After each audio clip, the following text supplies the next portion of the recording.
What's going on, everybody? LK here, back at it again with another video, and today some Granblue Fantasy Versus. So I talked about dealing with some of the more annoying supers in the game before, but I want to talk about Lowain specifically in this video because his two supers, they're both unique. They're kind of like installs, and you have to be able to deal with them. So generally, most people don't consider him to be strong in the context of the game. I think he's like a fine character, but where other characters have supers that you just do damage, like for example Catalina, like boom, like I'm just gonna do damage, or like I could do like corner carry into combo into super, corner combo into super. Lowain doesn't have this in a normal way, so his goal is to either like set up into the Humanid pyramid attack or use the Igdrasil super, the desperation super, to come back on you. But the important thing to remember is that these supers aren't guaranteed damage. So where a normal character will like this is like 3500, right? So if I have my super, I'm guaranteed 3500 damage if I hit you with the far heavy. In his case, the trade-off is, since he doesn't get guaranteed damage, he has the ability to potentially get way more, but also way less, which is kind of where his instability comes through. Okay, so first let's talk about Humanid pyramid attack. So this is his normal super. He has 4 attacks here that he can use. He has the normal mash one. This is pretty minus. This is also minus. This is like an anti-air. The C one is an overhead, and last but not least, the D or U one is a low that you can't roll. So there's a few things you need to know to fight this super. So the main one is that he has hyper armor, right? So he has super armor pretty much forever. That's hyper armor. And because of this, everything does full damage when you hit him. Like, all these attacks do their full damage. So when you are fighting against this, a really good basic strategy to use is use moves that have a lot of hit stun, so that you can see what he's doing and dodge cancel. So for example, if I do this, right? So I'll just make him match on L for easy example. So here he's gonna come, and I see the attack, and dodge. And after you dodge, you stop and like wait to see what he does. Just like, whoop, just like that. Okay, that's a really good basic strategy. If he's close to dying and he has this, you have a really big opportunity here because everything does max damage, right? So for example, if he is going to die, you can do like heavy into super, and while you won't get the animation, it will always be unskilled damage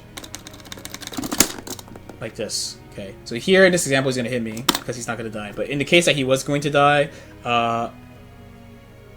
it would hit him before the move connects. So that's a pretty good way to do it. Also, when the meter is running out, so let's say here, right? So when the meter is running out, if you endure this until the meter is running out, definitely try to super near the end. You kind of would have to look at his meter to see, but like around here, you are pretty much good to go to do it and get like all that damage. That's really, really good. If you don't know what to do and you don't want to press buttons, the main thing you want to do is to stand block with the guard button and try to react to the low. He has high low. It's with the H and U. This. So they're kind of like similar in speed, and the low has like a kind of like a little bit. It looks kind of tricky. The delay is kind of tricky. So definitely try to stand block like this, and then only dodge when the low comes. It could definitely be done, right? That's a pretty reliable way to do it. You can dodge the overhead as well. I just would encourage, like, don't mash really, because he can really smoke you for doing it. His U attack is really active, so he can punish your dodges pretty easily. This is definitely the way you'd want to go if he has a lot of life. And then if he has a reversal, if you have a reversal, excuse me, when he's running out of meter, you want to end by using your reversal so that you can get like the hard knockdown. The last thing you need to know is that he can set up into it. So, for example, he will use like this. He could do something like this.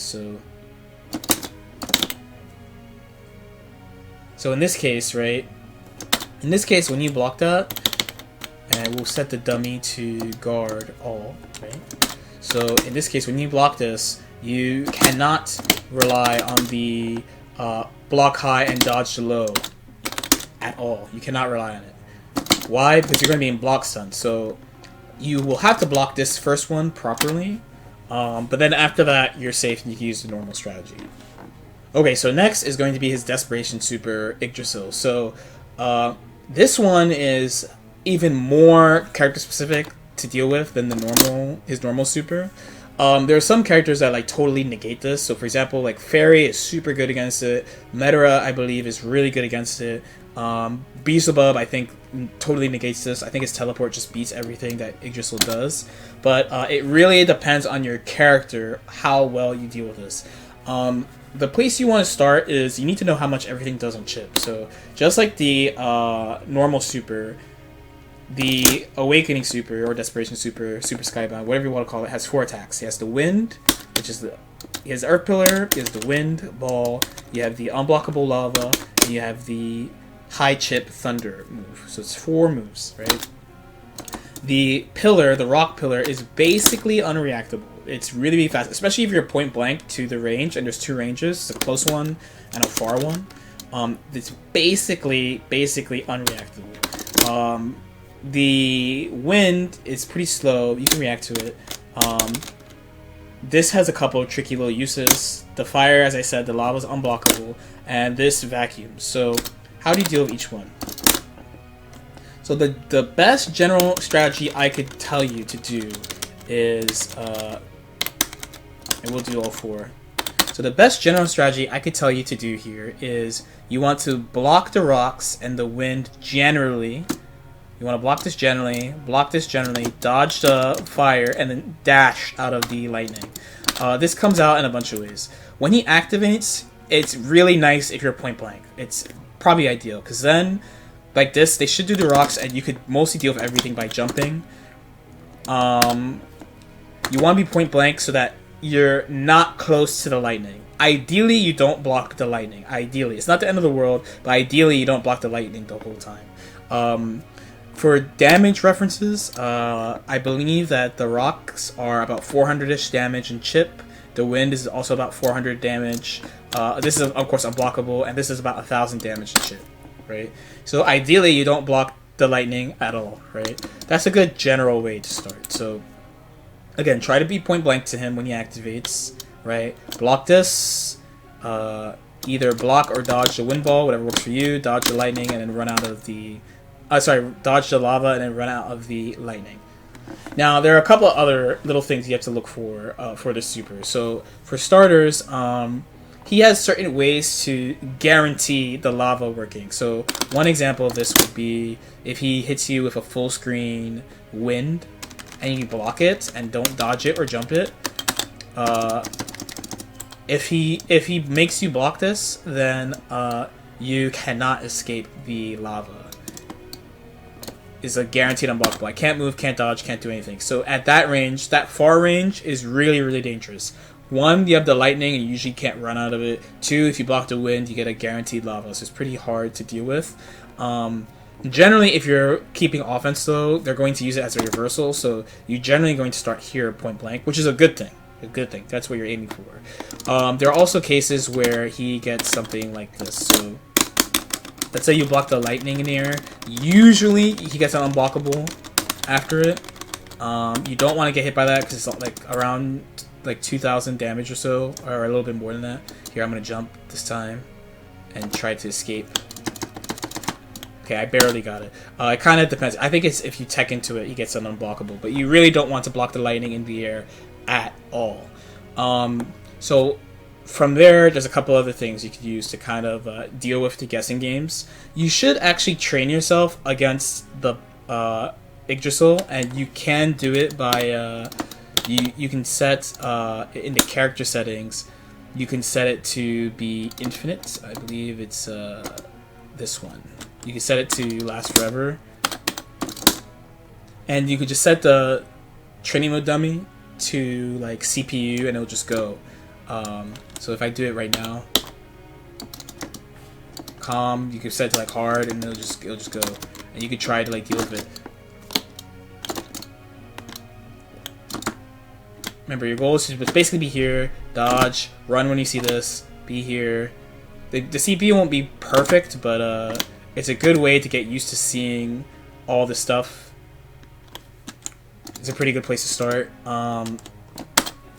Some considerations for you. So one is the real best anti-Igdrasil is to just kill him before he gets it. So the damage is pretty high in this game. So like, for example, if you're just like kind of playing, right, and let's say you hit like, you have the opportunity to hit him at like 50% and you can kill him, you need to cash everything out and kill him, because you can't kill him when he's in the super. You can't kill him and you don't do meaningful damage to him when she's out. So if you can kill him before he gets access to that, either like rolling him over so he doesn't get the meter, or just killing him before he gets to do it, that's a great way to start.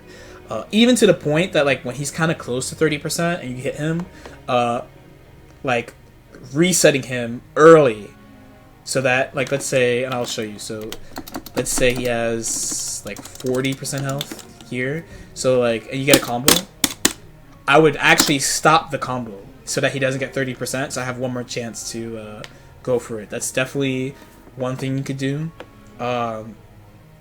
Another thing you could look out for is that if you have a big life lead, you can kind of manage your life a little bit, because this move, so again, each one has, the ones with the most chip is lightning. The one you really don't want to block is lightning. This does about 1,000 damage in chip every time. So if you have like a substantial enough life lead, you could just dodge for a little bit and then just block the rest and then go from there. That's not a bad strategy, but you have to have a pretty big life lead to do that, and that kind of evens out the game. You can't just do that, because if they realize it, they'll do lightning. Each one does 1,000, and that adds up really fast. Another consideration is that if you do choose to use a training dummy to practice, you should practice this situation, which is basically you have to dodge everything, and you block the earth pillar and you dodge everything, because you can't actually get out of the corner when he does this, right? She's too tall and you can't roll through her because she's too thick, right? So you can't actually roll through her, and you can't get over her either, most characters. So you'd have to get accustomed to dealing with it when she's like this close. It's pretty rough, but if you practice it, it can be done. The last thing to keep in mind is punishing him for doing it. So, and we will turn this off. So when he does this, so it actually is punishable. Your reward for, so you have to kind of look at the bar for this, but basically once he gets close to the end, like right around here, oh, I did it a little bit too early. But once he gets close to the end of the bar, while she's transforming, you can catch his recovery. There's actually recovery in the transformation. So they will usually try to do something to cover themselves beforehand, usually like far earth pillar or like a wind or something. But if you're paying attention to the super bar around the last attack, and the most attacks she could do is like 8 wind balls, so generally consider that Igdrasil would do between 5 and 8 attacks every time. Once you get around here, you could try to dash and like get over there and try to punish him with like EX Fireball, an EX move, something that gets over there, so you can hit him and punish him and get your turn back. So I know that was a lot. If you have any questions, definitely let me know. I know how it feels too. Like when the game came out, I was like, man, like it feels like I'm doing really well, but then at the end of the round, he does super, either HPA or Igdrasil, and I get screwed. He does all this damage, and then either he gets a life lead, or like I lost just because of that. It really sucks to lose to these supers. So hopefully this helps. Again, any questions in the comments, just leave them in the comments.